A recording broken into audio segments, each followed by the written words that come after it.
दल के कार्यवाहक अध्यक्ष के तौर पर मनोज भारती जी जो अनुसूचित समाज के हैं, लेकिन ये प्रशांत किशोर से ज्यादा काबिल आदमी है। प्रशांत किशोर आईआईटी नहीं गए हैं, ये आईआईटी गए हैं। प्रशांत किशोर आईएफएस नहीं हैं, ये सज्जन आईएफएस रहे हैं। 4 देशों में भारत के राजदूत रहे हैं, बिहार का गौरव बढ़ाया है। बेलारूस में, यूक्रेन में, इंडोनेशिया में, तिमोर लास्ते में, 4 देशों में ये भारत के राजदूत रहे हैं। भारतीय समाज के फिलॉसफी पर एक बहुत अच्छी किताब भी लिखी है। लोग हमको कह रहा था कहां से खोजिएगा बढ़िया आदमी, कोई है यहाँ अच्छा? सही चुने हैं कि नहीं चुने हैं?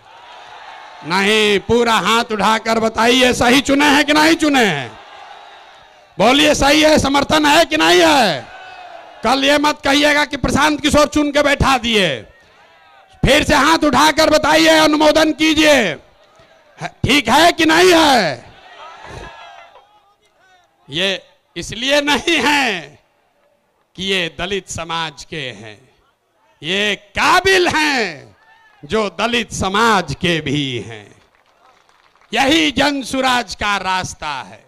और हर समाज से ऐसे ही लोगों को, अभी आप मिले गिरी जी से, वाईबी गिरी यहाँ के सबसे बड़े कानूनविदों में उनकी गिनती होती है। वो इसलिए नहीं यहाँ हैं कि वो गिरी हैं, वो इसलिए यहाँ हैं जो यहाँ के सबसे विद्वान काबिल वकील हैं, जो गिरी समाज के भी हैं। आपने अभी केसी सिन्हा का नाम सुना। केसी सिन्हा इसलिए नहीं है कि वो सिन्हा हैं कि सिंह हैं, वो इसलिए हैं कि किसी जाति का बच्चा जब गणित पढ़ना चाहता है तो वो केसी सिन्हा का किताब पढ़ता है। तो जन सुराज का रास्ता ठीक है कि नहीं है? है ना ठीक? जोर से बोलिए, है कि नहीं है? तो जब आपका एमएलए का कैंडिडेट घोषित करेंगे तो उसमें भी आपको ये झलक दिखेगी। जब इसका लीडरशिप काउंसिल घोषित होगा, हमने आपको जुबान दिया है, इसी समाज को मत के ऐसे ऐसे हीरा को निकालेंगे जो आपको खुद नहीं पता है कि हमारे समाज में ये भी आदमी है। क्योंकि बिहार जीतने से बिहार नहीं बदलेगा। बिहार तब बदलेगा जब बिहार को सही लोगों के साथ जीता जाए। यहाँ रहने वाले जितने गरीब लोग हैं, उनके बच्चों के पास पढ़ने का कोई सुविधा ही नहीं है। गरीब का बच्चा जा रहा है पढ़ने, वहां पढ़ता नहीं है, खिचड़ी खाया और घरे चला आया। कॉलेज में खिचड़ी नहीं बट रहा है, लेकिन वहां से डिग्री बट रही है। बिहार के शिक्षा व्यवस्था का हाल ये है, स्कूल से खिचड़ी और कॉलेज से डिग्री बट रहा है। पढ़ाई दोनों में कहीं नहीं हो रहा है। तो अगर पढ़ाई चाहिए, क्योंकि यही रास्ता है गरीबी से निकलने के लिए, तो बिहार में सबसे ज्यादा पैसा शिक्षा पर खर्च होना चाहिए। इसलिए जन सुराज कह रहा है कि जब हमारी व्यवस्था बनेगी तो 1 घंटा के अंदर शराबबंदी को उठाकर फेंक देंगे। अगर बिहार में विश्व स्तरीय सबसे अच्छा शिक्षा व्यवस्था बनाना है तो 5 लाख करोड़ रुपया चाहिए। 5 लाख करोड़ रुपया चाहिए अगले 10 वर्ष में।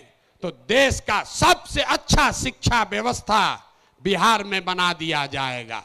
और ये 5 लाख करोड़ रुपया आएगा कैसे? जो शराबबंदी हटाएंगे तो ये तय किया कि शराब से आने वाला टैक्स का पैसा वो बजट में नहीं जाएगा, नेताजी के सुरक्षा के लिए नहीं खर्चा होगा, सड़क बिजली पानी के लिए नहीं होगा। जितना शराबबंदी के टैक्स का पैसा होगा अगले 20 वर्ष बिहार में सिर्फ और सिर्फ नई शिक्षा व्यवस्था बनाने के लिए खर्च किया जाएगा। अब समझ में आया काहे हटाना चाहते हैं? हर बरिस 20,000 करोड़ रुपया शराबबंदी के चलते नुकसान हो रहा है। तो 20 बरस के पैसे को, शराब के टैक्स को अगर आप नई शिक्षा के व्यवस्था के लिए खर्चा करें तो 4 लाख 5 लाख करोड़ रुपया बिहार के बच्चों के मुस्तकबिल को बदलने के लिए उपलब्ध हो जाएगा। हम ये नहीं कह रहे हैं कि शिक्षा व्यवस्था बनाएंगे, उसका रास्ता भी आपको बता रहे। 5 लाख करोड़ रुपया जुटाएंगे इसी बिहार से और ऐसी शिक्षा व्यवस्था बनाएंगे कि पूरे देश से लोग जैसे नालंदा विक्रमशिला में पढ़ने आते थे वैसे यहीं पर पढ़ने आएंगे, तभी बिहार ज्ञान का भूमि फिर से बनेगा। शराबबंदी जाएगा, नई शिक्षा व्यवस्था आएगी। अब आपका परिचय भी कराना है।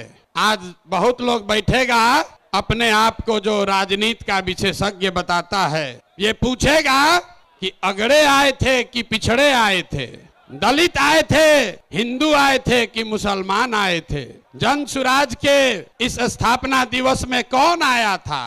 तो अभी हम आपको बताते हैं कौन आया था। यहाँ आप जितने लोग आए हैं, यहाँ अगड़े भी आए हैं, यहाँ पिछड़े भी आए हैं, यहाँ दलित समाज के लोग भी आए हैं, यहाँ हिंदू भी आया है, यहाँ मुसलमान भी आया है, यहाँ बिहार का वो शख्स आया है जिसने ये तय किया है कि जिस राज्य को ज्यादातर दल और नेताओं ने न सुधर पाने वाला राज्य मानकर इसके हवाले छोड़ दिया है, उसको सुधारने का जिम्मा आप जैसे लोगों ने उठाया है। और ये नारा क्यों लगाते हैं? जय बिहार, जय जय बिहार का नारा क्यों लगता है? ये इसलिए लगता है कि आप ये वो समूह है जिसने तय किया है कि अपने जीवन काल में हम लोग ऐसा बिहार बनाएंगे, देश दुनिया में कोई आदमी बिहार और बिहारी को गाली नहीं दे पाएगा। होना चाहिए ना भाई? आपका परिचय ठीक है ना? तो जनसुराजी कौन हुआ? जो चाहता है कि बिहार का पुराना गौरव, ये ज्ञान की भूमि, लोकतंत्र की जननी, आपके हमारे माँ बाप और पूर्वजों की इस जमीन का जो गौरव वापस लाने के लिए संकल्पित लोग हैं, ये उनकी सभा है। लोग पूछेगा इनका विचार क्या है? ये वामपंथी है कि दक्षिणपंथी है? यहाँ पर तो समाजवादी भी आए हैं, गांधीवादी भी आए हैं, बाबा साहब अम्बेडकर को मानने वाले लोग भी जुटे हैं, संघ में जाने वाले लोग भी जुटे हैं, 5 टाइम नमाज पढ़ने वाले मुसलमान भी आए हैं। तो हम लोग की विचारधारा क्या हुई? जनसुराज की विचारधारा, महात्मा गांधी ने जो बात बताई, जो गुरुदेव रविंद्रनाथ टैगोर ने सिखाया, जो बाबा साहब अम्बेडकर ने बताया, जनसुराजियों क्या विचारधारा हुई मानवता। मानवता से आगे बढ़कर कोई बात नहीं है। मानव मानव में, आदमी आदमी में जाति धर्म वर्ग के आधार पर भेदभाव नहीं होना चाहिए। ह्यूमन फर्स्ट, ये आपकी हुई विचारधारा। और आपका उद्देश्य क्या है? क्यों जुटे हैं हम लोग? इसलिए नहीं जुटे हैं कि किसी को मुख्यमंत्री बनना है, किसी को एमएलए बनना है, वो तो कई बरस से आप बनाते रहे हैं। इस उद्देश्य से आप जुटे हैं कि अपने जीवन काल में एक ऐसा बिहार देखें जिस दिन हरियाणा, पंजाब, गुजरात, महाराष्ट्र से लोग बिहार में रोजी रोजगार करने आए, तब मानेंगे कि बिहार में विकास हुआ। होना चाहिए कि नहीं होना चाहिए? होना चाहिए तो हाथ उठाइए सब लोग, बताइए होना चाहिए कि नहीं होना चाहिए? होना चाहिए।